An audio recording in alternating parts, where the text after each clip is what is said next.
Vamos a avanzar con más información y es un enorme placer y un gran privilegio poder contar a esta hora con la presencia del presidente del Consejo Permanente de la Organización de Estados Americanos, doctor Washington Abdallah, en vivo desde la capital de Estados Unidos. Buenas tardes, doctor, el placer de recibirlo. Un gusto, Pablo, como siempre. Gracias por su gentileza. Del mismo modo, doctor, han sido semanas intensas estas que lo tienen al frente del Consejo Permanente, de este órgano de la Organización de Estados Americanos. ¿Qué le dejó, por ejemplo, la visita del presidente colombiano Gustavo Petro y los llamamientos que hizo en torno a la organización y en particular a la Carta Interamericana? Lo importante es que un presidente demócrata electo por su pueblo puede visitar y debe visitar cuando lo entiende pertinente una organización como la Organización de los Estados Americanos. Siempre eso es un estímulo porque de alguna forma le rinde tributo al multilateralismo. Así que por ahí vamos bárbaro.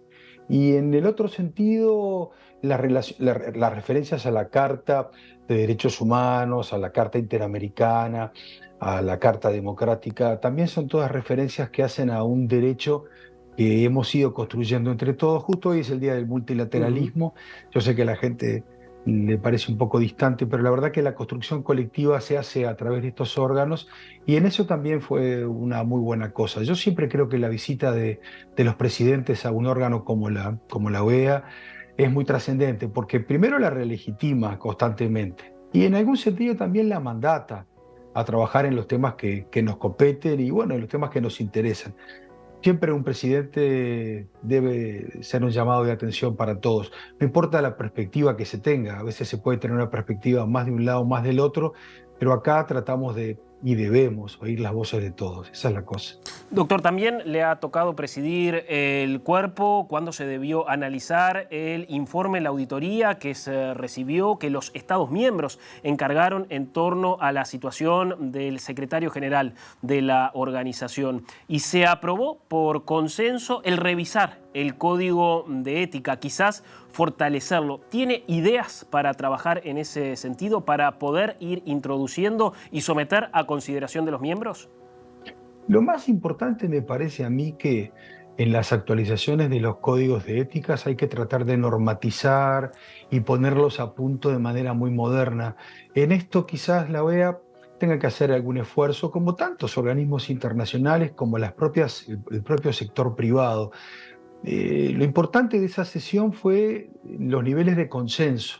Fue un fuerte nivel de consenso. Yo le diría que el informe de la auditoría fue recibido en un plano de consenso y la clave es, bueno, recorrer el futuro en términos lo más constructivos posibles. Los códigos de ética en general suelen ser complejos porque son valoraciones morales que hace una organización para lo que debe ser sus propios funcionarios, las personas que allí trabajan. Es un acuerdo en alguna medida y habrá que trabajarlo. Seguramente no debe ser una cosa sencilla. Yo no voy a estar ahí sacándole punta al lápiz fino, pero seguramente los especialistas jurídicos de eso, porque le digo, Pablo, esas son áreas que requieren refinamiento, un cierto perfeccionamiento jurídico en áreas muy específicas, que ahí lo que me parece que lo inteligente es acudir a expertos para luego, sí, desde una mirada más institucional, más, si tú querés, más país, poder generar algo. Pero bueno, eso va a llevar un tiempo. Lo importante es que fue una sesión que era delicada, que podía ser compleja y salió hidalga, en el buen sentido, ¿no? Digo que hubo un nivel de consenso, fue muy tranquila. Yo esperaba que fuera así, pero uno lo que puede aspirar no siempre es lo ideal y a veces se produce y a veces no. ¿Le requirió de tareas, de diálogos, de construir y Sí. de surgir fuera de la sala del Consejo para que se pudiera desarrollar, en definitiva, una sesión de esas características donde se mantuviera el nivel y la moderación, sobre todo por parte de aquellos países, y esto corre por cuenta mía, por supuesto, que han sido más críticos de la tarea del secretario general? ¿Cuánto le insumió a usted como presidente del Consejo en las horas, en los días previos a una sesión tan sensible y tan particular donde se abordaba ni más ni menos que la conducta del secretario general? La gran ventaja de ser presidente del Consejo es que uno se transforma en, si bien soy representante de mi país y está la delegación nuestra que representa al país, pero tengo la obligación de contemporizar y de entender todas las miradas, y justamente para tratar de encontrar un punto de convergencia, le llamaba yo en ese día. Y entonces, de alguna forma u otra, te transformás en un receptor de los que los coordinadores regionales, ¿no? Digo, la OEA, les cuento, tiene un peso muy relevante a América del Sur, ahora tiene América del Sur con México, porque hay ahí un entendimiento, la ex-ALADI, está naturalmente Centroamérica, están los países del Caribe, está Canadá y está Estados Unidos. Yo diría que son esos 5 ejes que se mueven de alguna forma con personería jurídica propia cuando trabajan en términos grupales. Sí, con ellos hubo que dialogar, pero fue muy constructivo, ¿eh? Te diría que pensé que podía llegar a ser mucho más complejo, pero en alguna medida se fue encontrando humo blanco. Ahí trabajó sobresalientemente bien la delegación de Antigua y Barbuda. Tienen un gran embajador, un veterano que se llama Sir Ronald Sanders, que es un lujo de tipo, una persona que tiene una experiencia notable. Y él en alguna medida era el que iba de alguna forma reordenando los papeles. Y ahí, y gracias a la tarea de él, y luego que se fueron sumando todos, participó la coordinación de Chile, el aporte de todo el mundo, de alguna forma la sesión encontró su punto de tranquilidad. Es muy importante encontrar puntos de convergencia o de entendimiento porque a veces hay que entender que lo institucional, esta organización es la representación multilateral de todos nuestros países del continente. Entonces hay que mirar con un sentido muy, muy positivo y muy proactivo. Y por eso yo me quedé, te diría, feliz por esa sesión. Inclusive esa semana, te cuento, capaz que no hay por qué recordarlo, vino el representante de Biden el lunes, en esa semana fue un delirio completo. Esa semana estuvo el representante de Biden, Christopher Dodd, haciendo lo que se llamaba el lanzamiento de la semana del panamericanismo, del interamericanismo. También eso fue otro desafío, porque cada movimiento de estos implican cosas. O sea, nosotros nos movemos acá adentro como país, pero como región y como continente. Y nuestro continente no siempre tiene las mejores noticias, así que tratar de generar lazos de entendimiento no es una tarea chica. No, ni que hablar. Doctor, No. quiero preguntarle por dos situaciones sensibles que también han sido sometidas a estudio del Consejo Permanente. En primer lugar, respecto a los últimos datos que surgen de Nicaragua y al mismo tiempo sobre la profunda crisis política, social, humanitaria que atraviesa Haití. ¿Qué es lo que ha desarrollado la OEA en estos casos en el último tiempo? Arranco por el segundo, Pablo, si usted me lo permite. En Haití hay un grupo de trabajo conducido por otro gran embajador, Philip Spencer, un lujo de individuo también, muy trabajador. Le hemos puesto toda la carga laboral, actitudinal, horaria, informativa. La información no es buena, el apoyo de lo que podemos hacer es limitado y yo soy de la teoría, acá me animo a dar una opinión más personal y menos representativa quizás del cuerpo, pero que probablemente el recorrido sea lo que está planteando Naciones Unidas, ¿no? De alguna forma u otra va a haber que cooperar más activamente con Haití, si se lo deja lo que está pasando en las últimas 24, 72 horas es algo, es inhumano. No se puede recibir día a día información en donde la muerte se empieza a rutinizar. La respuesta obviamente tiene que ser una respuesta de carácter colectivo, pacífica, democrática, pero cooperante. Yo creo que estamos todavía en falta con Haití. No se termina de entender la gravedad del asunto, o no sé qué es lo que pasa, pero no hay todavía la suficiente, llamémosle voluntad consensuada como para actuar. En el caso de Nicaragua, usted hacía referencia a la preocupación y acá ha sido una preocupación. Da la sensación de que Nicaragua ha quedado en un territorio en donde de una forma u otra hay un proceso con una deriva autoritaria aislado, donde no hay una sintonía tampoco por parte de la región para poder empujar hacia un proceso democratizador. No nos olvidemos que la Carta Democrática de la OEA mandata a los países a trabajar en esa línea. Bueno, con Nicaragua se nos han ido agotando los puentes. Yo sigo siendo un optimista, sigo creyendo que de alguna forma u otra siempre va a existir una posibilidad de redemocratizar a nuestros pueblos en el sentido propio, ¿no? Son nuestros pueblos, los propios pueblos los que tienen que entender ese desafío, pero bueno, habrá que ver por dónde se encuentran puentes. Hoy, a esta hora y en este momento, quizás yo no los estoy divisando, quizás por ignorancia, por desinformación, por incapacidad, llámese lo que sea. Pero soy optimista en el sentido de creer de que primero no se debe abandonar la narrativa sobre la redemocratización en Nicaragua, primer asunto importante. Y segundo, tiendo a creer que, a ver, por el análisis geopolítico, que llega un punto que también hay una cierta fatiga del pueblo nicaragüense y bueno, eso puede estar en alguna forma u otra generando condiciones.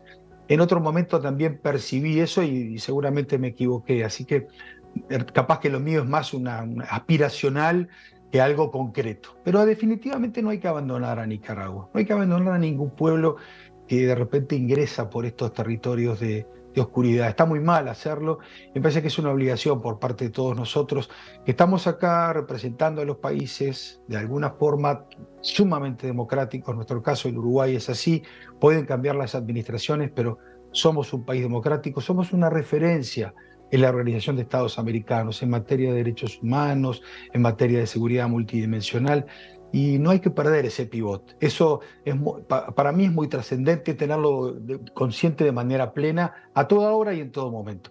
Sé que suena a palabras de repente un poco grandes, no lo son, ¿eh? De verdad que no lo son. Nosotros en Uruguay no tenemos conciencia de la entidad, el volumen, el peso de lo que representa Uruguay en el territorio internacional. Cuando uno lo está viviendo, y yo que estoy en medio de la cancha con la pelota tratando de jugar lo más dignamente posible, me doy cuenta que uno tiene atrás una marca, un respaldo monumental. Y eso viene de décadas de gente que ha trabajado en el territorio internacional, en la diplomacia y en la defensa de valores democráticos. Esa es la clave y yo diría de no perderlo, de seguir pivoteando ahí todo lo que se pueda porque siempre hay una oportunidad de colaborar con un país que está en un proceso de oscuridad y eventualmente también en alguna medida de crecer entre todos. Yo estoy convencido, lo habrás sentido, Pablo, de muchos, me echás cuando quieras, pero claramente, claramente, la chance de este continente es unido. Pero, a ver, doctor, y para detenerme precisamente en estos aspectos sobre democracia, porque en gran medida lo que usted señala sobre Uruguay tiene base en su origen y en su plataforma democrática saludable, a diferencia de lo que ocurre en otros países del continente, Estados miembros de la OEA. Quiero aprovechar para consultarle por las misiones electorales que despliega el organismo en este 2023, en situaciones que son muy particulares, muy sensibles. ¿Cuál es el rol que asume la OEA, por ejemplo, tanto en Paraguay como en Argentina, año de elecciones presidenciales en ambos países?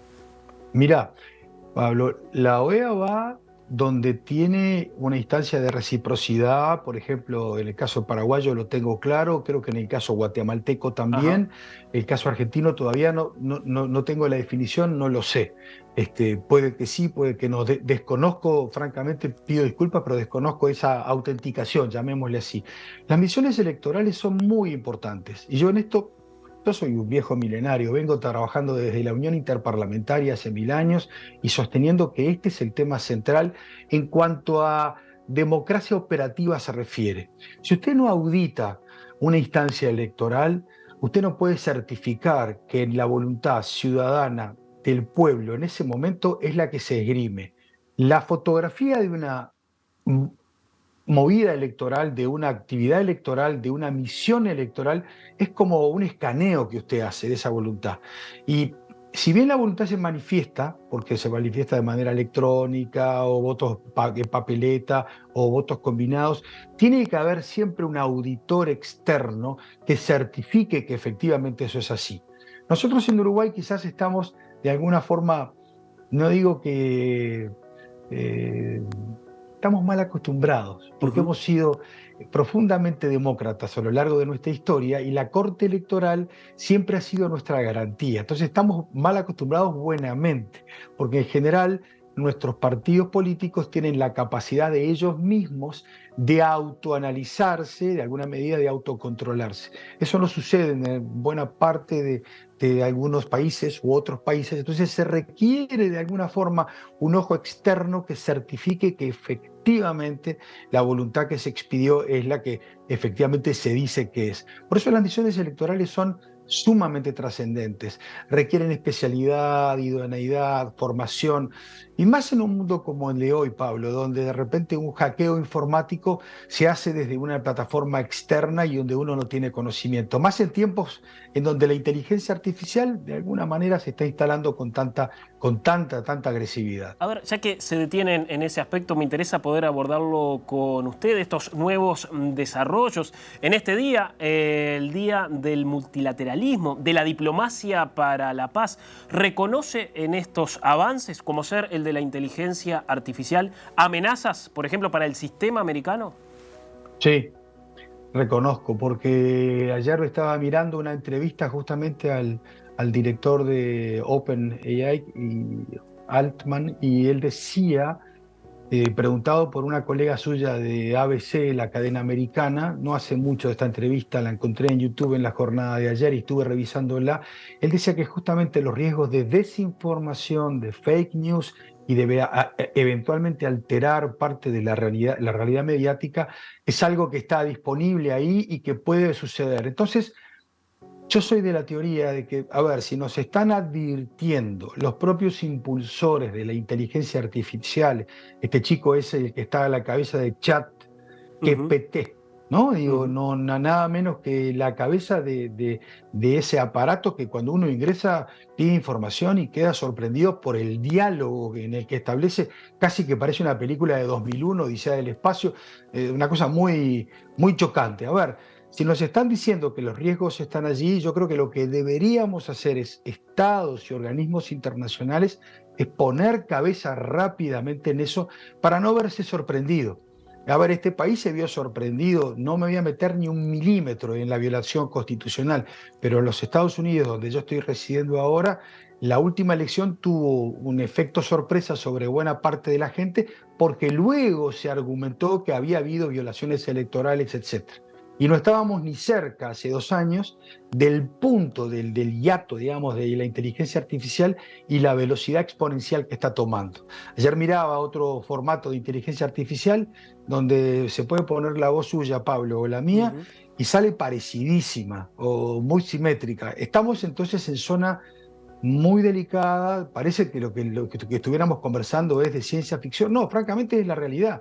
Estamos en esta realidad donde se pueden adulterar imágenes, violentar sonidos, adulterar voces. Entonces, tener todo esto en cuenta para que los procesos de calidad democrática se desarrollen de manera efectiva, me parece algo imprescindible. Y lo veo lento al territorio internacional, lo veo lento a los estados, porque claro, los agarra por sorpresa. Esto es como cuando usted va en medio de 18 de julio y le pega un chaparrón en medio de la Plaza Independencia. No hay manera de encontrar un paraguas. Bueno, estamos en medio de la tormenta y están cayendo piñones. Bueno, va a haber que poner mucha cabeza, poner gente muy inteligente que de alguna forma u otra normatice, regule esto, porque el dato es que esto ya está y está entre nosotros. Ujú, efectivamente. Ahora, doctor, en este día del multilateralismo y Perdón, de la diplomacia para la paz, no, es tiene muy válido. razón. Quiero Dale. retomar la idea para consultarle sobre amenazas, tal como usted la distingue en la inteligencia artificial. ¿Podemos establecer que hemos caído ya en una crisis del multilateralismo y de la diplomacia para la paz? Ni que hablar en este contexto de guerra en Europa del Este. Yo no me animaría a calificar el momento porque nos pasa algo que le sucede a todos, Pablo, a usted y a mí nos debe pasar lo mismo. Cada vez que uno vive, esto, usted es bien joven, yo ya soy No del tanto. paleolítico, pero sí, soy del paleolítico. Pero cuando sos del paleolítico tenés la sensación de que algunas de estas cosas ya las viste. Entonces, yo no lo digo con desmerecimiento de la realidad, al contrario, lo digo con mucha preocupación. Un mundo tenso, en situación en donde la paz está amenazada, es un mundo complejo. Ayer nomás miraba que Rusia mandaba retirar diplomáticos acreditados alemanes en suelo ruso. Es un momento muy tenso. Claramente es un momento muy tenso. Alguna vez lo he dicho en algún consejo formalmente, un momento donde además las amenazas son subyacentes. Tengo la sensación también de que el multilateralismo está comprometido en esto también. O sea, está obligado a tratar de hacer sus mejores esfuerzos. Te repito, lo vi sortear esfuerzos luego de la Segunda Guerra Mundial, lo vi sortear esfuerzos luego de la Guerra Fría, lo vi sortear esfuerzos, atentado a las Torres, lo vi sortear esfuerzos hasta hace poco tiempo. Yo quiero creer que el multilateralismo está para esto, está para de alguna forma ir llevando cadencias y construir niveles de entendimiento y generar puntos de conciencia pacífica. Se puede y se debe, esto es kantiano, se puede y se debe, es una máxima de conducta a la que hay que inevitablemente recurrir. Si no, de lo contrario, uno entraría en un escepticismo, yo no lo puedo tener. O sea, yo lamentablemente para muchos, no para mí, yo soy hincha de Peñarol. Como todo hincha de Peñarol, soy biológicamente optimista, decía Washington Cataldi. Y bueno, los hinchas de Peñarol somos biológicamente optimistas y cuando lo trasladamos a nuestras actividades de vida, también somos biológicamente optimistas. Perdón por el toque final de Peñarol, pero es un momento interesante para mí el día de hoy. Y qué cerca ha quedado Peñarol de obtener el torneo de apertura con la victoria que consiguió ayer frente a Plaza Colonia. Doctor Washington Abdala, ha sido Hola. muy amable, muy Dale. enriquecedor este diálogo, le Abrazo. quedo muy agradecido. Abrazo, Pablo, abrazo grande. Que pase bien. Era el doctor Washington Abdala en vivo desde la capital de Estados Unidos, el presidente del Consejo Permanente de la Organización de los Estados Americanos.